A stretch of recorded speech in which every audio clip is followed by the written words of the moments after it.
Simak Rame pasangan calon Inyoman Giri Prasta dan Ike Suyasa Giriasa memperkenalkan diri kepada kerama adat Abian Base dengan didampingi dua anggota Dewan asal Kute, Ana Agung Anom Gumanti dari fraksi PDIP dan Luh Gede Mediastari dari fraksi Golkar. Tokoh sekaligus pengelingsir Banjar adat Abian Base, Wayan Jendra mengeluhkan, mencontohkan untuk rumah tempat tinggal, per ara wajib pajak harus membayar Rp500.000. Untuk itu pihaknya memohon PBB diringankan. Untuk bangunan-bangunan adat seperti sangga, pura, dan balai Banjar, diharapkan bebaskan dari pajak.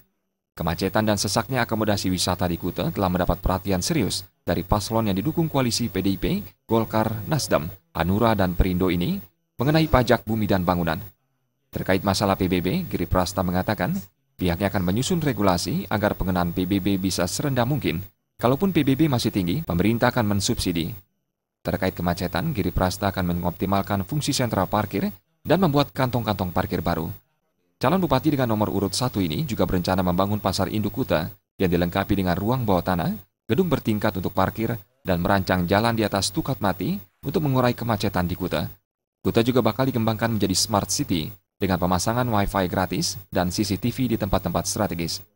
Hal yang tak kalah penting adalah warga Kute harus menjadi tuan rumah di wilayahnya sendiri.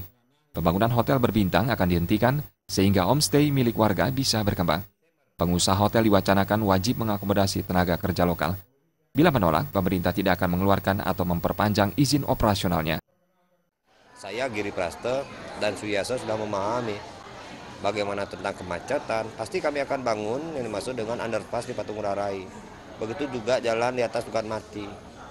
Begitu juga menekan pajak sekecil-kecilnya untuk masyarakat Kute. Ini wajib. Dan kami memahami dengan Undang-Undang 28 tentang perpajakan itu. Bagaimana PBB, P2, TKP, perdesaan perkotaan, dan ini pajak bumi dan bangunan, perdesaan perkotaan atau tanpa kena pajak. Ini jelas sekali harus kita lakukan.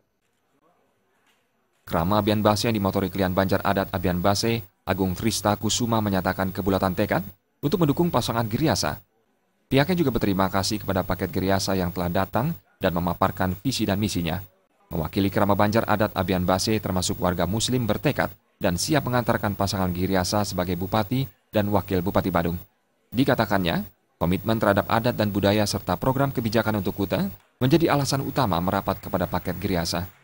Yang mendukung program-programnya dan titiang matursuk semua majang reng calon bupati puniki santo kemersidong Rauhan Riki memberikan orasinya sehingga kita di Marskadi tahu apa yang akan dikerjakan oleh beliau, sehingga kami berani membulatkan tekad untuk mendukung pemilihan ini, calon bupati ini menjadi Bupati Badung. Sufiatna, Bali TV.